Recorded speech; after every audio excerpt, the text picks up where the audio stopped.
Sebuah warung sembako dan bensin enceran di kawasan Racagong, Legok, Kabupaten Tangerang, Banten, Minggu malam ludes terbakar. Itu kenapa? Banyaknya bahan yang mudah terbakar dan kencangnya tiupan angin membuat api semakin membesar.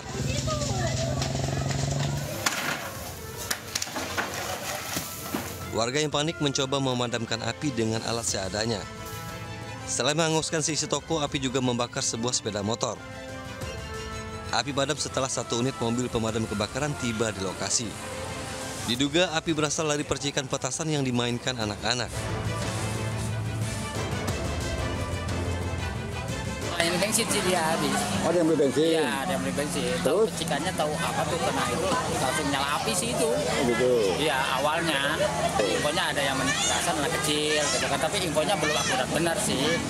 Gitu. Ntar kita tanya langsung aja yang ke pemilik warung. Ada berapa warung Pak yang terbakar Pak?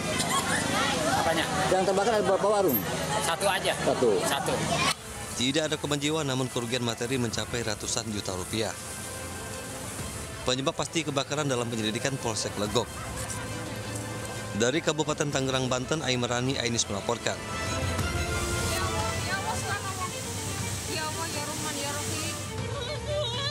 Banjir bandang menerjang permukiman warga di Desa Rengel, Kecamatan Rengel, Kabupaten Tuban, Jawa Timur. Air bercampur material lumpur merendam rumah, jalan raya, sekolah dasar, hingga pasar. Banjir kiriman dari wilayah perbukitan Kapur, Kabupaten Tuban menyapu seluruh akses jalan raya. Warga hanya bisa pasrah karena besarnya volume air dengan ketinggian 1 meter lebih. Banjir juga merendam akses jalan yang menghubungkan Kabupaten Tuban dan Kabupaten Bojonegoro. Ini diakibatkan karena volume air yang terlalu besar. Hujan kira-kira jam 3:30 sampai jam 5:30 tadi. Sehingga luapan air tersebut tidak bisa dikendalikan oleh warga, sehingga air tersebut masuk ke dalam pemukiman warga, ke jalan raya, depan pasar Desa Rengel ini sama samping pasar Desa Rengel, serta jalan di pasar kambing ataupun pasar hewan. Ini berarti banjir tadi sempat menggenangi jalan raya Pak ya? Iya, banjirnya menggenangi jalan raya dan setelah banjir meninggalkan lumpur, ketinggian lumpur kurang lebih sekitar 30 cm sampai 40 cm. Banjir bandang sebenarnya hampir setiap tahun melanda. Namun kali ini merupakan yang terparah dibanding tahun-tahun sebelumnya. Warga bersama petugas BPBD Tuban, TNI, Polri, dan pemerintah desa membersihkan sisa-sisa material lumpur. Dari Tuban, Jawa Timur, Pipit Wibawanto melaporkan.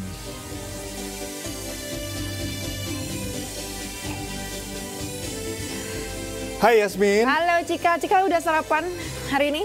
Tadi saya mau sarapan sebetulnya, cuma nggak ada temen. Ngajak Yasmin yang nggak mau. Aduh, ya udahlah. Jadi mungkin bisa lain kali ya. Ini ngomong-ngomong soal sarapan, hari ini hari pertama nih diberlakukannya atau diterapkannya makan bergizi gratis bagi para pelajar dan juga ibu hamil, menyusui dan juga anak balita. Ini salah satu program andalannya dari Presiden Prabowo Subianto ya, yang tentunya tujuannya sebetulnya baik ya untuk anak-anak supaya tidak kekurangan gizi, dapat makanan yang cukup. Kedepannya nanti ya kalau cukup gizi ya masa depan mereka juga lebih baik gitu kan. Semoga distribusinya bisa lancar ya. Dan juga merata ya. Nanti kita juga akan melihat situasi di sejumlah persiapannya seperti apa, dan juga di sejumlah sekolah nanti distribusinya seperti apa. Semoga sesuai dengan harapan kita bersama ya.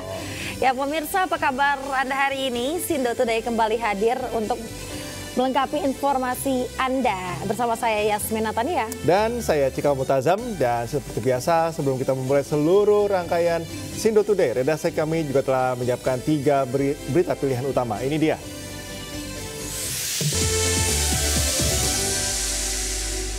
Kita awali Sindo Today hari ini pemirsa. Kebumen, Jawa Tengah, pondok pesantren tertua di Asia Tenggara, Pondok Al-Kahfi Somalangu, Kebumen mengalami kebanjiran. Ya, 2.200 santri terpaksa diliburkan karena seluruh kawasan pondok pesantren terendam air. Banjir menggenangi seluruh kawasan pondok pesantren Al-Kahfi Somalangu, Desa Sumberadi, Kebumen, Jawa Tengah. Tak hanya halaman pesantren, banjir mengenangi ruang belajar, ruang ibadah, juga tempat tinggal para santri. Akibatnya, 2.200 orang santri terpaksa diliburkan. Air mulai naik pada pagi hari akibat Sungai Kedung benar meluap setelah hujan deras semalaman. Untuk daerah Kodang Kafi itu di sekitar pondok ini yang paling tergenang. Jadi di sekitar desa ini yang paling tergenang dalam pondok. Karena datarannya itu paling tergenang. Terus yang untuk kerendam itu semua unit Mas, mulai dari asrama, dari masjid, dari laboratorium, dari aula, dari laboratorium itu semua. Barang-barang di lantai dasar terendam banjir. Para santri, pengajar, dan pengasuh pondok pesantren bersama-sama menyelamatkan barang dan buku-buku ke tempat lebih tinggi. Dari Kebumen, Jawa Tengah, Johartoyo melaporkan. Pemirsa, polisi menggerebek kurir narkoba di Kota Pangkal Pinang, Provinsi Kepulauan Bangka Belitung. Sebanyak 14 kg narkoba jenis ganja diamankan polisi dari tangan pelaku. Ini Pak. Siapa nama kau? Ibnu. Kau kesini lagi ngapa ya? Jujur. Ngomong. Ngapa? Ji ngapa? Ngambil apa?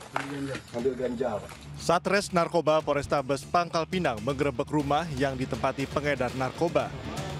Saat digeledah di dalam rumah, polisi menemukan paket kecil narkotika jenis ganja yang terbagi dalam beberapa paket siap edar. Nah, ini ganja. 2 bungkus loh. Paket narkoba tersebut disimpan pelaku di semak-semak tak jauh dari TKP. Nah, ini Pak. Dia simpan di sini. Nih Pak ya. Simpan di sini ya. Nah, ambil sini. Ini betul. Ambil. Ambil yang atas dulu. Saya bantu RT ya. Tangannya diborgol soalnya. Nah Pak, ini ganja. Setelah dilakukan pemeriksaan lebih mendalam, residivis kasus narkoba bernama Ibnu menyimpan 14 paket ganja dengan berat masing-masing 1 kg. Dari hasil penyidikan terhadap pelaku, narkoba ini berasal dari Medan, Sumatera Utara yang diantarkan kurir melalui jalur darat, lalu menyeberang menggunakan transportasi laut untuk tiba di Pulau Bangka. 14 Pak. Ya, 14. Ini 1 kilo Pak. Malam kita ada mengamankan tersangka atas nama Ibnu ya dengan barang bukti 14 kg ganja ya. Barang ini diduga dari Medan ya, diantarkan oleh kurir kemudian diserahkan di perbatasan Pangkal Pinang ya. Pelaku dan barang bukti seberat 14,275 kg ganja diamankan ke Polresta Pangkal Pinang. Pelaku disangkakan pasal tentang tindak pidana narkotika dengan ancaman hukuman penjara seumur hidup. Dari Pangkal Pinang, Bangka Belitung, Haryanto, iNews melaporkan. Pemirsa, Satreskrim Polresta Tangerang mengamankan terduga pelaku yang terlibat dalam penembakan bos rental mobil di rest area kilometer 45 Tol Tangerang Merak. Pelaku merupakan penyewa pertama mobil rental dan terduga pelaku lainnya merupakan oknum TNI Angkatan Laut. Ya udah pakai itu aja pakai. Siapa? HP-nya apa tadi? Satreskrim Polresta Tangerang mengamankan 2 terduga pelaku dalam kasus penembakan di rest area Tol Tangerang Merak, Kecamatan Jayanti, Kabupaten Tangerang, Banten. Pelaku pertama berinisial AS. AS diamankan saat sedang bersembunyi di daerah Pandeglang, Banten. AS merupakan penyewa mobil pertama yang datang ke rental mobil milik Ilyas Abdurrahman di kawasan Rajek, Kabupaten Tangerang pada 30 Desember lalu. Selain AS, satu terduga pelaku penembakan merupakan oknum dari TNI Angkatan Laut yang saat ini diamankan di Pusat Polisi Militer Puspom TNI. Pihak Polresta Tangerang masih melakukan koordinasi dengan Puspom TNI untuk mendalami keterlibatan dan peran dari oknum anggota TNI Angkatan Laut tersebut.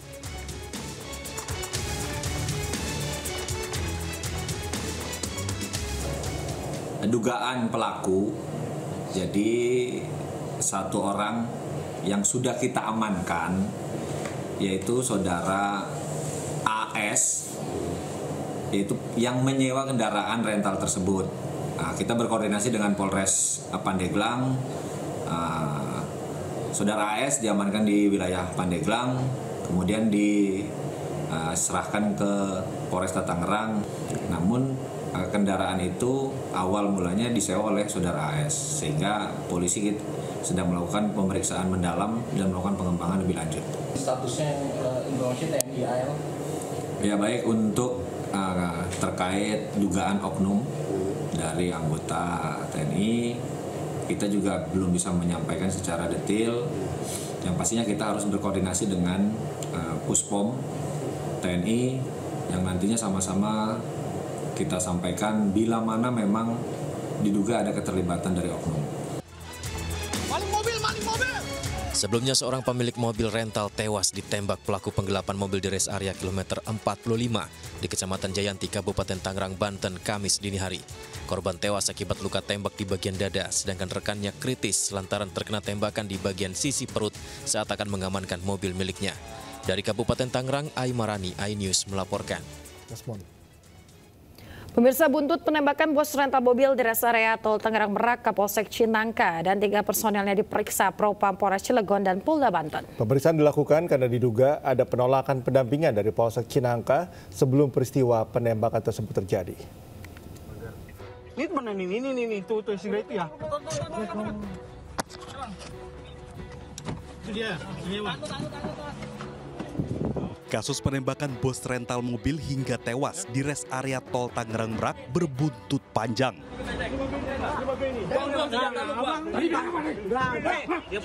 Pasalnya, selama proses pengejaran mobil rental yang dicuri di wilayah Pandeglang dan Anyer, pemilik mobil sempat meminta pendampingan ke Polsek Cinangka.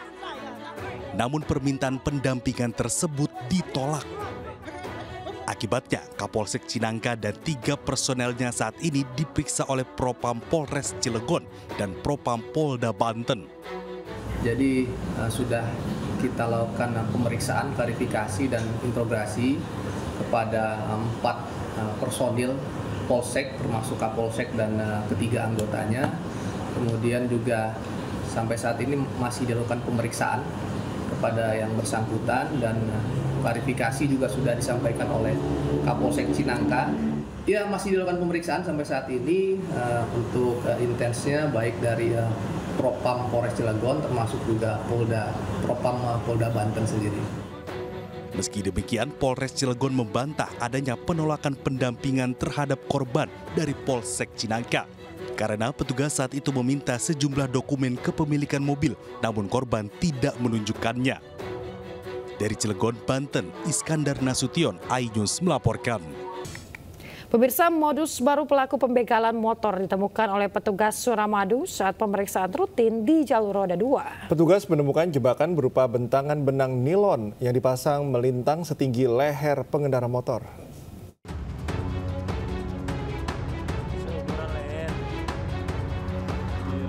Jebakan dan modus baru pelaku begal ini diketahui saat petugas keamanan jembatan Suramadu melakukan pemeriksaan rutin pada pagi hari di jalur roda 2 dari arah Bangkalan menuju Surabaya. Mereka menemukan sejumlah benang nilon yang dipasang secara melintang di jalur ini dan diikat pada batang-batang besi pagar jembatan. Kalau terjerat ke kulit. Benang-benang nilon ini terpasang secara disengaja dan setinggi leher pengendara roda 2. Petugas pun mengingatkan bahwa ini merupakan modus baru pelaku begal yang kemungkinan dipasang saat dini hari. Tak hanya berpotensi menjadi korban begal dengan resiko kehilangan kendaraan motornya, namun juga bisa menyebabkan pengendara terluka parah dan terjatuh sebelum motor mereka dibawa kabur pelaku. Tiket di jembatan Suramadu itu sangat mendukung karena secara tidak langsung ketika ada tiket tersebut tentunya itu kan ada penjagaan di sana sehingga kejadian seperti ini itu bisa diminimalisir. Para pengendara motor agar waspada saat melintasi jalur roda 2 di atas jembatan Suramadu. Dari Bangkalan, Madura, Taufik Syahrawi melaporkan.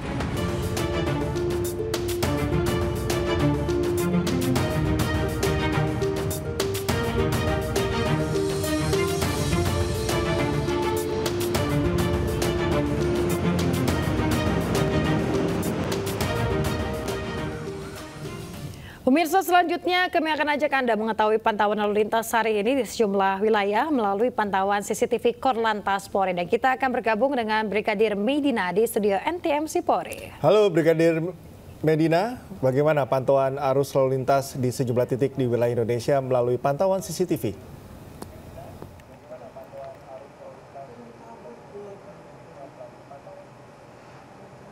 Baik, terima kasih rekan Cikal dan Yasmin, dan juga selamat pagi pemirsa menemani aktivitas pagi hari Anda. Kami akan mengajak pemirsa untuk mengetahui bagaimana kondisi arus lintas melalui pantauan CCTV Korlantas Polri.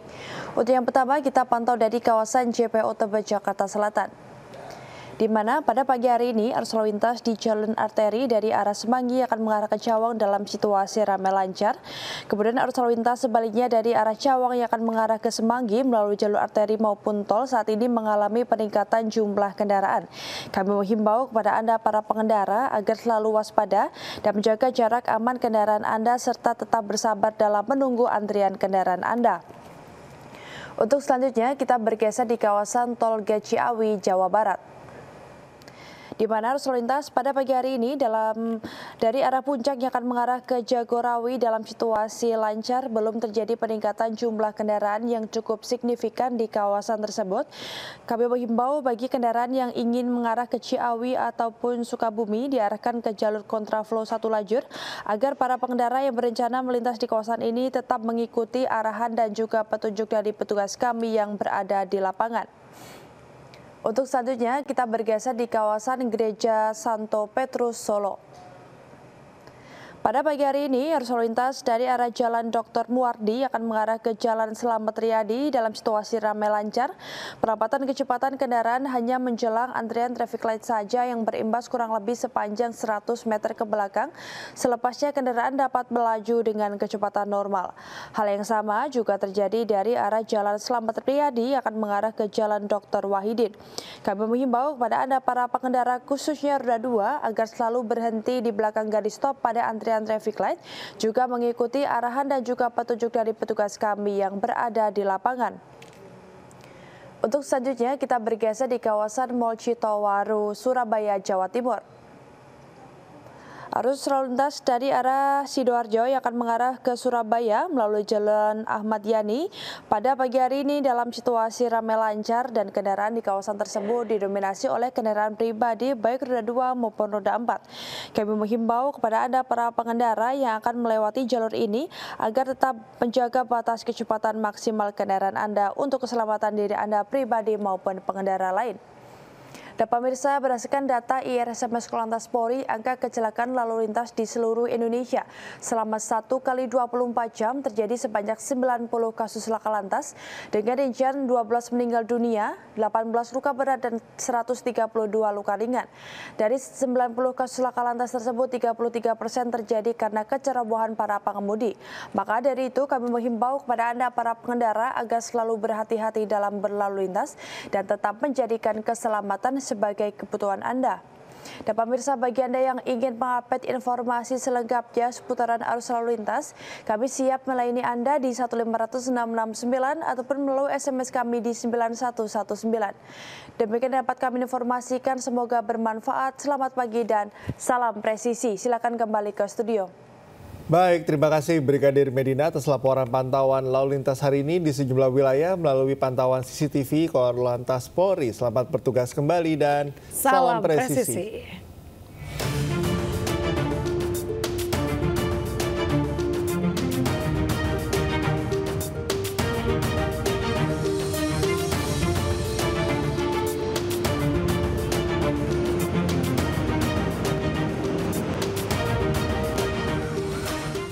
Ya, pemirsa, kita ke informasi berikutnya. Puluhan ribu kendaraan meninggalkan Kota Bandung, Jawa Barat di hari terakhir libur panjang Natal dan Tahun Baru. Kepadatan pun terjadi di sekitar gerbang tol Paster. Memasuki hari terakhir libur panjang Natal dan Tahun Baru, puluhan ribu wisatawan masih memadati jalan utama menuju gerbang tol Paster, Kota Bandung pada Minggu malam. Selepas flyover Kusumaatmaja, kendaraan yang mengarah ke area tol terpantau ramai lancar. Kawasan Jalan Junjunan hingga kemarin masih mengalami penumpukan kendaraan. Angka ini akan terus meningkat mengingat masih ada kendaraan wisatawan yang hendak pulang ke kotanya masing-masing usai menghabiskan libur panjang Nataru di Bandung dan sekitarnya. Sementara itu, arus balik libur Nataru di ruas tol Cipali kilometer 110 Subang, Jawa Barat pada Minggu malam terpantau ramai lancar. Volume kendaraan dari arah Palimanan menuju Jakarta terus meningkat sejak Minggu sore yang didominasi kendaraan roda 4. Di ruas tol Jakarta Cikampek di kilometer 55 hingga kilometer 48 terjadi kemacetan panjang pada Minggu malam. Kemacetan terjadi akibat tingginya volume kendaraan yang datang dari arah Bandung dan Cirebon menuju Jakarta yang terus mengalir sejak Minggu petang. Kemacetan juga terjadi di pintu masuk tol layang MBZ karena banyak kendaraan yang ingin menggunakan tol tersebut. Ribuan kendaraan ini didominasi kendaraan pribadi, bus, dan juga truk.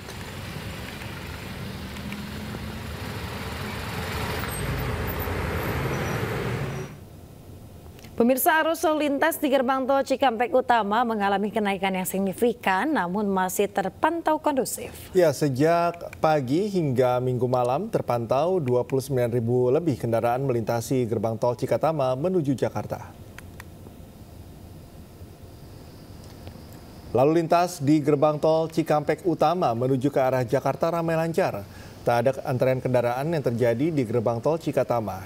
Jasa Marga mencatat kenaikan yang signifikan hingga Minggu malam, mengingat pada Minggu malam sebagian masyarakat sudah mulai beraktivitas seperti biasa atau pada hari ini.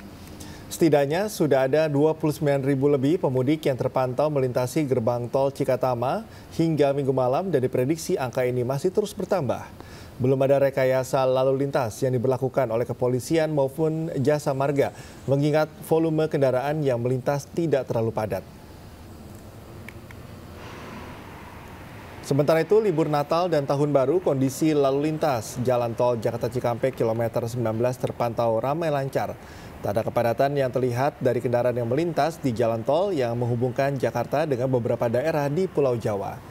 Hingga Minggu malam terpantau lalu lintas berjalan normal dan belum ada rekayasa lalu lintas yang diberlakukan di kilometer 19 tol Jakarta Cikampek.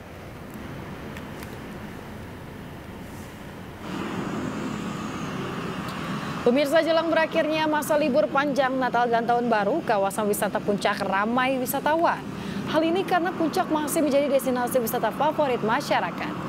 Dari pantauan udara, arus lalu lintas di kawasan Simpang Gadok terpantau ramai lancar di kedua arah. Meski demikian, Satlantas Polres Bogor memprediksi jumlah volume kendaraan yang akan turun ke arah Jakarta akan jauh lebih banyak dibandingkan arah sebaliknya.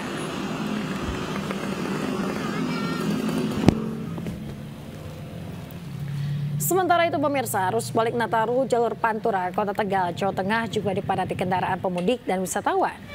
Volume kendaraan didominasi mobil pribadi dan bus antar kota antar provinsi. Kepadatan pun terjadi di sejumlah titik, di antaranya di Simpang 4 Maya Tegal dan kawasan wisata Guci. Polisi pun berjaga di sejumlah titik untuk mengurai kepadatan agar lalu lintas tetap ramai lancar.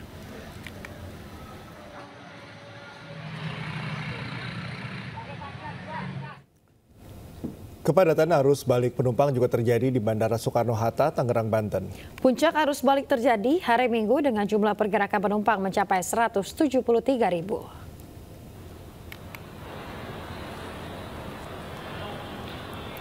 Pemirsa, mayoritas para penumpang tiba dari sejumlah kota besar, diantaranya Denpasar, Medan, Surabaya, Makassar, hingga Yogyakarta.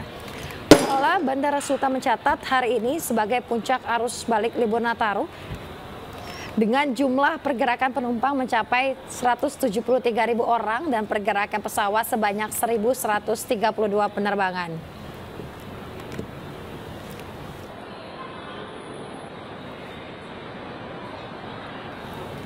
Pemirsa, lonjakan penumpang juga terjadi di Bandara Internasional Juanda di Sidoarjo, Jawa Timur pada hari Minggu. Ya, tercatat jumlah pergerakan penumpang mencapai lebih dari 20.000 orang. Puluhan ribu penumpang pesawat domestik tiba di pintu kedatangan Bandara Internasional Juanda Sidoarjo, Jawa Timur pada Minggu sore. Tercatat jumlah pergerakan penumpang mencapai lebih dari 20.000 penumpang. Diprediksi pergerakan penumpang akan mencapai 39.000 lebih.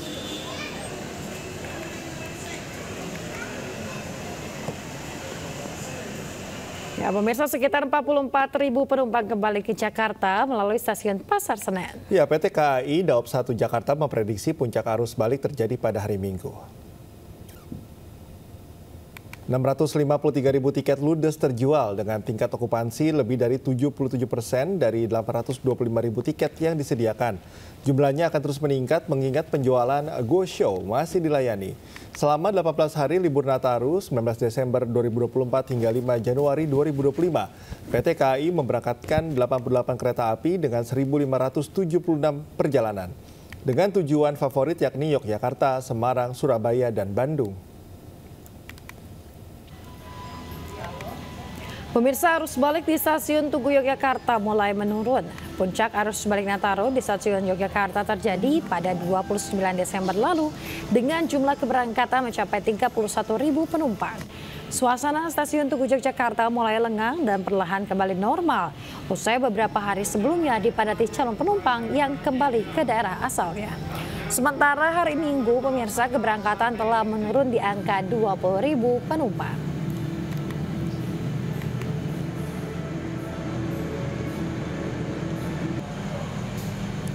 Satu hari jelang berakhirnya libur Natal dan Tahun Baru 2025, ribuan kendaraan memadati Pelabuhan Bakauheni, Lampung. Antrean kendaraan terus memadati kantong parkir dermaga pelabuhan sejak Sabtu malam.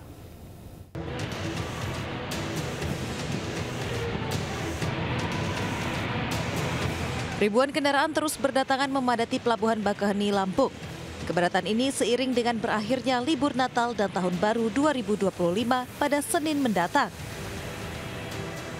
PT ASDP Bakauheni mencatat terhitung sejak kemarin hingga hari ini, sebanyak 2.025 kendaraan roda 4, 103 bus, dan 1.208 truk telah menyeberang melalui Pelabuhan Bakauheni. Untuk mengantisipasi lonjakan tersebut, PT ASDP Bakauheni mengoperasikan 6 dermaga reguler dan 1 dermaga eksekutif, serta 28 unit kapal feri berukuran besar dengan 104 trip. Dari Padang, mau kemana? Bekasi. Bekasi, ini pulang ya? Iya pulang. Enggak, balik lagi ke kota. Iya. Habis sampai ini liburan? Iya liburan. Kenapa nih Bang berangkatnya sekarang? Oh, udah masa anak-anak sekolah lagi. Besok udah masuk hari Senin ya? Mayoritas kendaraan didominasi plat dari luar Provinsi Lampung. Ribuan kendaraan ini mengantre di setiap kantong parkir dermaga pelabuhan untuk masuk ke dalam kapal. Dari Lampung Selatan, Lampung, Heri Fulistiawan, iNews melaporkan. Pemirsa, ribuan pemudik memadati Pelabuhan Laurencio Sai, Maumere, Kabupaten Sika, Nusa Tenggara Timur. Para pemudik tersebut akan menyeberang ke Kalimantan dan juga Sulawesi.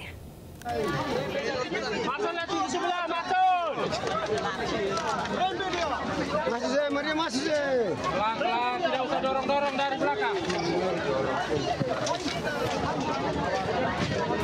Ribuan calon penumpang berdesakan untuk bisa masuk ke kapal di Pelabuhan Laurentinus Sei Maumere. Para pemudik dari Flores ini mayoritas akan menyeberang ke Pulau Kalimantan dan Sulawesi untuk kembali ke tempat kerja setelah menghabiskan libur Natal dan Tahun Baru. Ramainya calon penumpang membuat petugas kewalahan.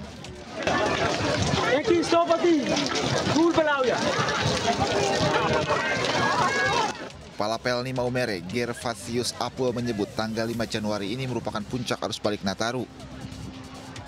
Pihaknya menyebut sekitar 1.971 pemudik menyeberang dari Pelabuhan Laurentinus Sei Maumere. Dengan keberangkatan KM Bukit Sikuntang pada hari ini, penumpang yang naik adalah 1.971, sedangkan yang turun pada hari ini 840. Ini arus balik atau gimana Pak? Menurut kami, ini sudah arus balik paling tinggi. Apakah ada kemungkinan ada kapal yang akan masuk lagi dalam 1-2 hari? Betul, ada tanggal 6, besok ada. Lalu paling banyak ya penumpang arus balik? Betul, dari pelayaran kita mulai dari Desember sampai Januari ini, yang paling banyak mengangkut itu adalah KMK. Pihak PLN menjelaskan mayoritas penumpang tujuan Pulau Kalimantan dan Makassar. Dari Sika, Nusa Tenggara Timur, Joni Nura, iNews melaporkan. Pemirsa, kita ke informasi selanjutnya. Program makan bergizi gratis akan dimulai pada hari ini. Ya, sebanyak 190 titik satuan pelayanan pemenuhan gizi siap beroperasi.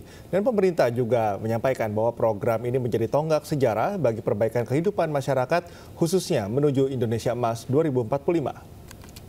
Assalamualaikum warahmatullahi wabarakatuh. Shalom, Om Swastiastu, Namo Buddhaya, Salam Kebajikan. Hari ini saya mendapatkan banyak permintaan dari teman-teman media untuk memberikan keterangan seputar pelaksanaan makan bergizi gratis yang akan dimulai besok hari, tanggal 6 Januari tahun 2025. Setelah berkoordinasi dengan Kepala Badan Gizi Nasional, beliau mengarahkan kami dari Kantor Komunikasi Kepresidenan untuk memberikan beberapa keterangan kepada teman-teman media. Besok tanggal 6 Januari tahun 2025 adalah tonggak yang bersejarah bagi bangsa kita. Kira-kira 78 hari setelah Presiden Prabowo dilantik, kita akan memulai sebuah program yang sangat besar, yaitu pemberian makan bergizi gratis kepada anak-anak sekolah secara bertahap. Tidak hanya anak-anak sekolah yang akan menerima manfaat ini, tetapi juga ibu-ibu hamil dan anak-anak balita akan menjadi penerima manfaat dari program makan bergizi gratis ini. Ini adalah tonggak bersejarah dan sejarah pertama kalinya makan bergizi gratis dilakukan dengan skala yang amat besar dan dalam level nasional. Pak Prabowo pernah mengatakan bahwa ini bukan hanya sekedar program, tapi adalah investasi untuk masa depan Indonesia. Pemirsa, di tahap awal Satuan Pelayanan Pemenuhan Gizi Kota Depok ini menyiapkan 3.000 porsi makan untuk 10 sekolah dasar yang ada di Kota Depok.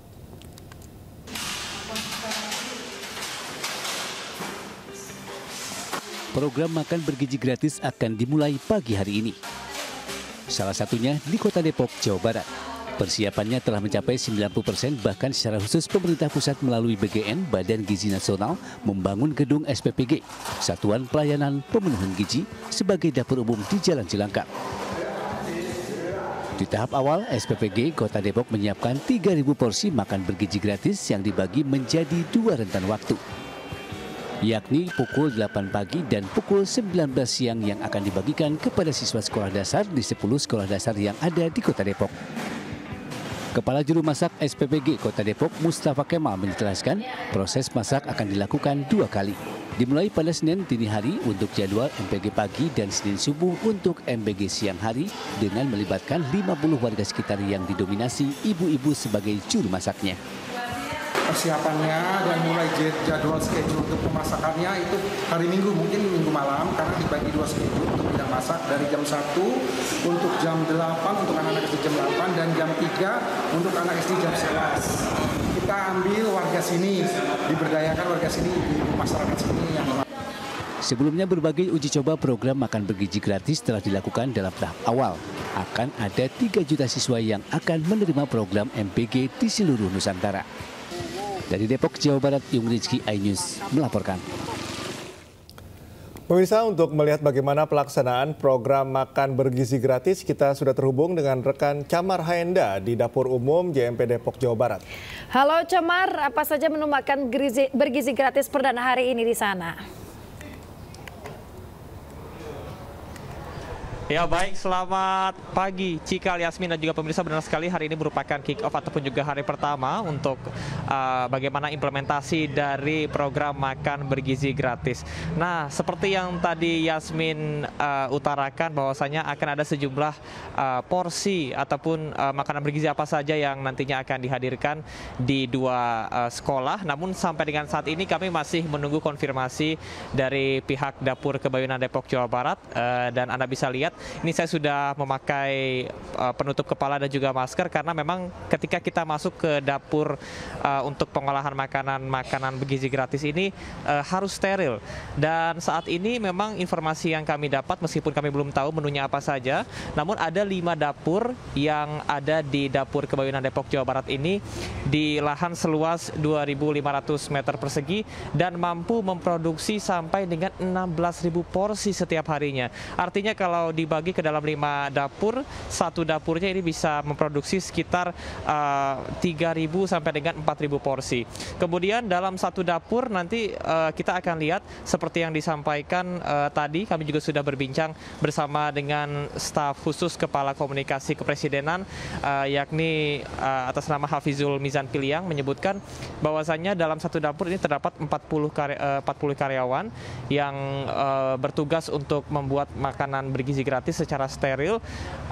Kita juga mendapatkan informasi bahwa untuk setelah pembuatan dari makanan bergizi gratis ini akan ada pengantaran dalam 3 sesi, yakni pada pukul 8, kemudian pada pukul 9.30 dan juga pada pukul 11 siang. Dan ini akan didistribusikan ke 2 sekolah untuk kick off pertama hari ini, diantaranya adalah di SMP Nurul Quran dan juga SD Sukatani 5. Kita akan lihat bersama Yasmin, Cika dan juga pemirsa, karena sampai dengan saat ini kami dari awak media belum bisa diperbolehkan masuk. Namun tadi pada pukul 7.30 kami sempat mengambil gambar dan juga melihat dari kejauhan bagaimana proses yang dilakukan. Ini sudah di depan dapur, ini sudah disediakan truk-truk pengangkut makanan untuk pendistribusian makanan yang radiusnya maksimal adalah 3,5 km. Artinya ini merupakan salah satu dapur terbesar yang menjadi mitra dari Badan Gizi Nasional untuk bisa mendistribusikan makanan bergizi gratis untuk dari playgroup sampai dengan SMA. Dan tidak hanya untuk makanan bergizi gratis bagi siswa saja, namun juga sebelumnya dapur umum ini juga disediakan untuk pemberian makanan kepada puskesmas, posyandu dan juga ibu hamil. Sementara demikian, Cikal, Yasmin. Baik, terima kasih Camar yang sudah melaporkan terkait dengan makan bergizi gratis perdana hari ini. Selamat bertugas kembali. Ya, kita ke informasi berikutnya. Menjelang pelaksanaan makan bergizi gratis, Satuan Pelayanan Pemenuhan Gizi atau SPPG Kota Bandung melakukan persiapan penyaluran makanan bagi para siswa di Kota Bandung.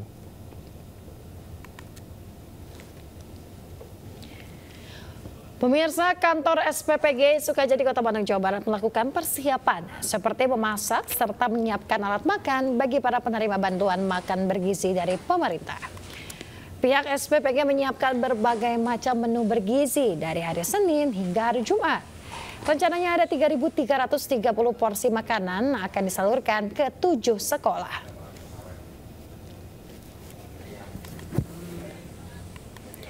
Sementara itu, pemirsa, di Sidoarjo, Jawa Timur, TNI AD melalui Kodim 0816 Sidoarjo telah menyiapkan dapur umum berikut tukang masak dan juga ahli gizi. Dapur umum program makan bergizi gratis dibangun di bangunan bekas asrama Kompi Senapan Beyonif 516 di kawasan Larangan, Candi, Sidoarjo. Sejumlah anggota TNI melakukan pembersihan di sekitar dapur. Bahan-bahan pokok kebutuhan pangan seperti telur, bumbu dapur, minyak goreng, alat pendingin dan juga sejumlah kebutuhan lainnya sudah mulai berdatangan. Dalam menyiapkan makanan disiapkan 50 tukang masak dan akan dimulai pada pukul 2 dini hari.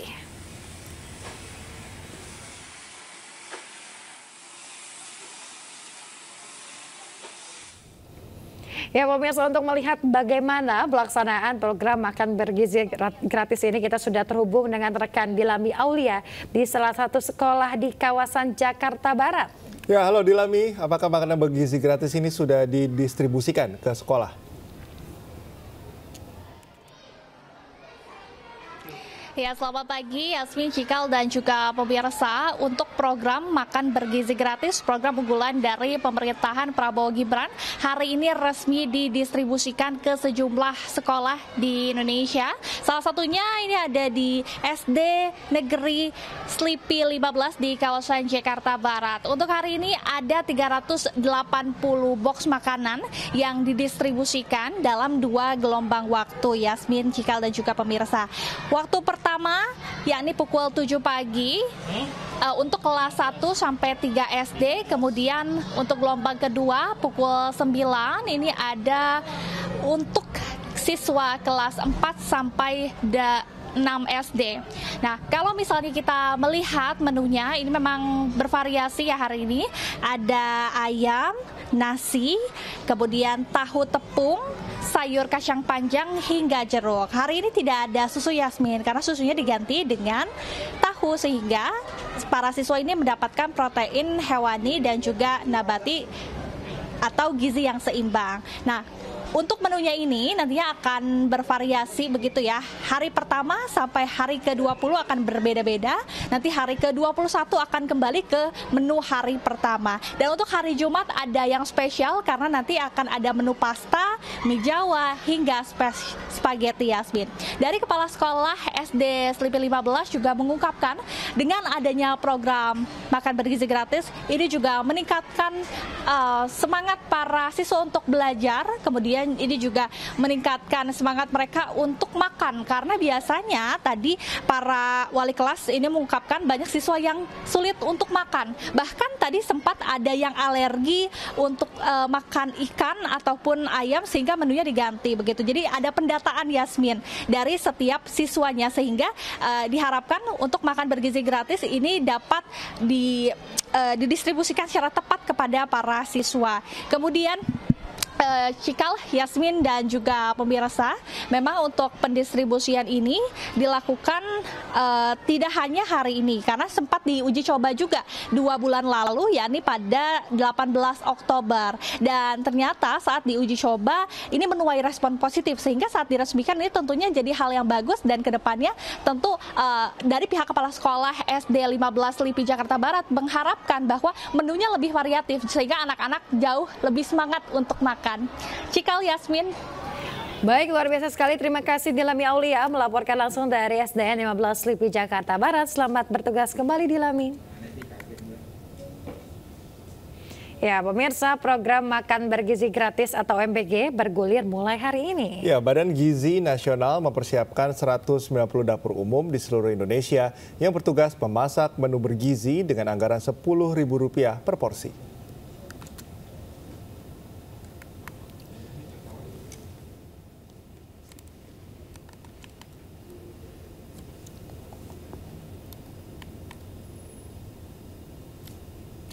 Tak hanya anak PAUD, Taman Kanak-kanak dan kelas 1 SD, program MBG juga menyasar kelompok anak sekolah serta tingkat SMA sederajat.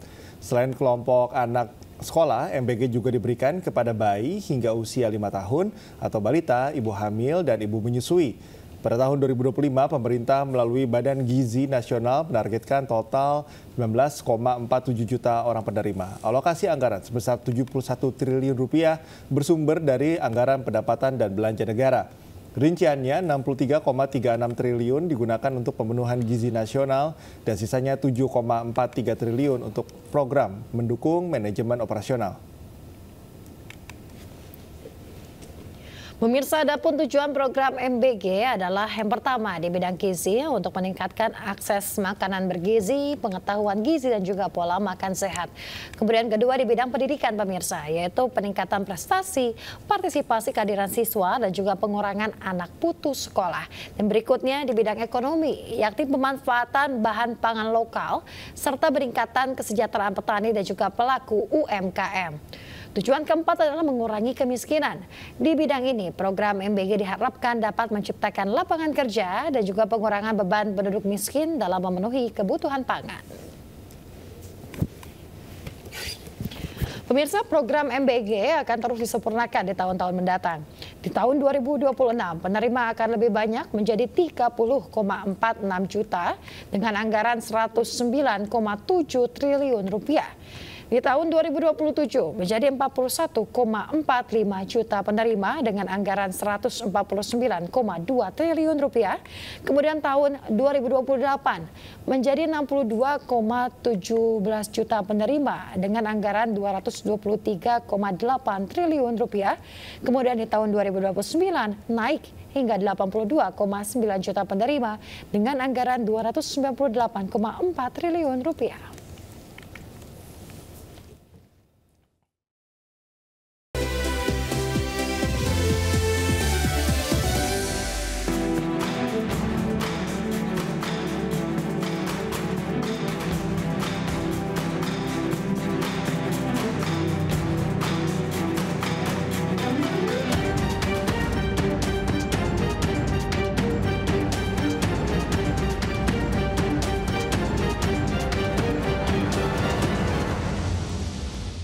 Anda kembali di Sinta Today, pemirsa. Pemerintah berencana menutup operasional stasiun KRL Karet pada tahun ini karena dinilai tak lagi efektif untuk naik turun penumpang. Sementara wacana ini mendapat penolakan keras dari para pengguna kereta.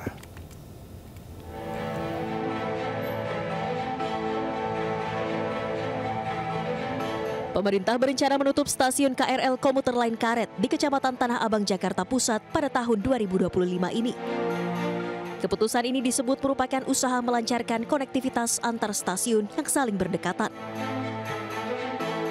Stasiun Karet dinilai tak lagi efektif untuk naik turun penumpang, sebab lokasinya memiliki jarak yang berdekatan dengan stasiun kereta bandara BNI City dan stasiun Sudirman.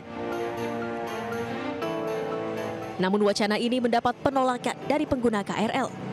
Mereka menyayangkan keputusan yang dinilai justru akan menyulitkan mobilitas pengguna KRL dan berharap pemerintah dapat mengkaji ulang.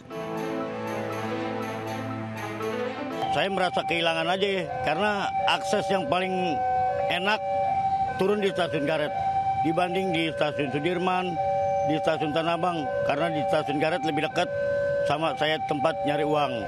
Ini paling enak kan kereta, nyaman, murah. Kita duduk juga ada pembagian kan laki-laki dan perempuan. Jadi itu aja sih. Saya mengharapkan pemerintah jangan sampai ditutup. Rencana pengintegrasian stasiun Karet dengan stasiun BNI City kini masih dalam pengkajian dan pembahasan dengan regulator serta pihak terkait. Sehingga penutupan operasional stasiun Karet belum akan diberlakukan dalam waktu dekat. Dari Jakarta, Tim Liputan iNews melaporkan. Pemirsa, Menteri BUMN Erick Thohir mengungkapkan penutupan stasiun KRL Karet dimaksudkan untuk meningkatkan efisiensi dan juga optimalisasi sistem transportasi kereta api. Ya, penutupan tersebut merupakan konsekuensi integrasi stasiun Karet dengan stasiun BNI City.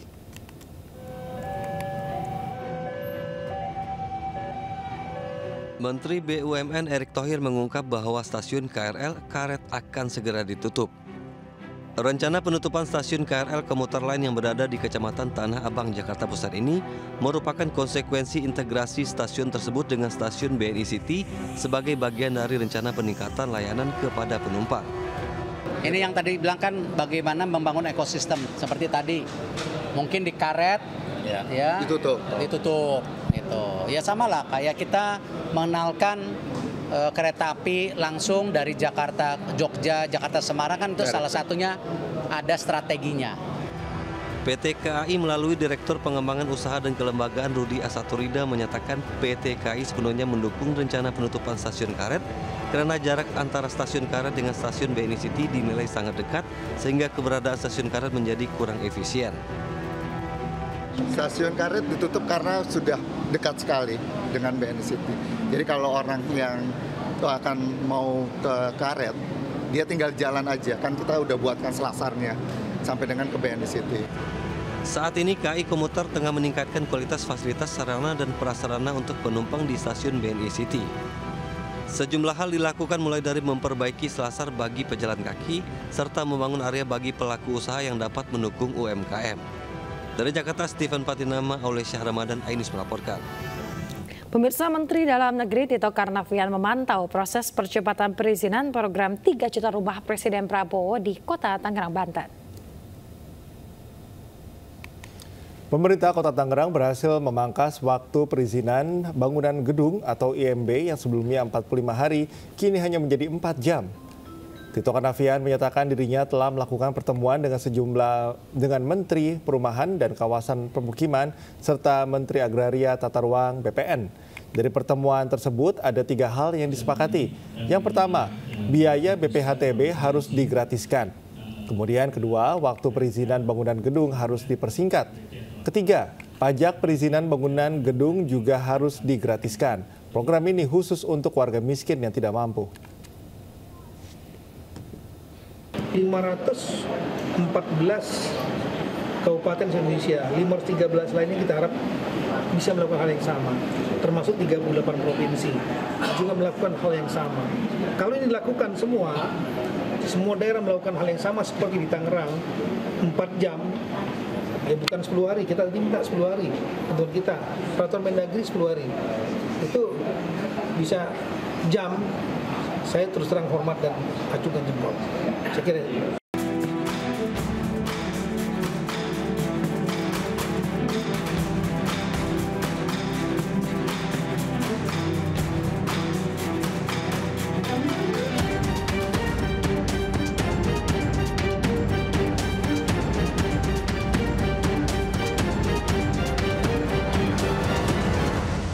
Ya pemirsa, pecinta sepak bola Indonesia dihebohkan dengan unggahan anggota EXO PSSI, Khairul Anwar. Ya, dalam unggahannya, Khairul Anwar menuliskan kalimat yang diduga salam perpisahan kepada pelatih timnas Indonesia, Shin Tae-yong.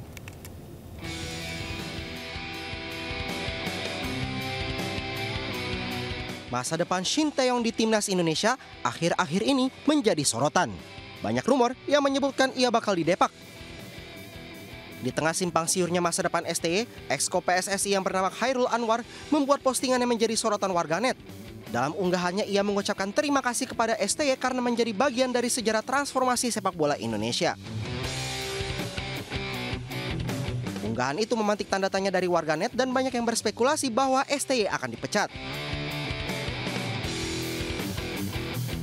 Sementara itu, anggota Komite Eksekutif PSSI lainnya Vivin Cahyani mengomentari spekulasi itu dan menyebut belum ada keputusan resmi terkait hal ini. Ini bukan pertama kalinya rumor STY dipecat mencuat. Sebelumnya media asal Italia Tuttosport mengungkapkan bahwa Ketua Umum PSSI Erick Thohir sedang mempertimbangkan pergantian pelatih. Menurut laporan yang dirilis pada 30 Desember 2024, PSSI ingin mencari pelatih asal Eropa untuk menggantikan pelatih skuad Garuda saat ini Shin Tae-yong seiring upaya PSSI membangun tim dengan kualitas lebih baik. Adapun Shin Tae-yong sendiri sejatinya masih terikat kontrak bersama timnas Indonesia hingga tahun 2027 mendatang.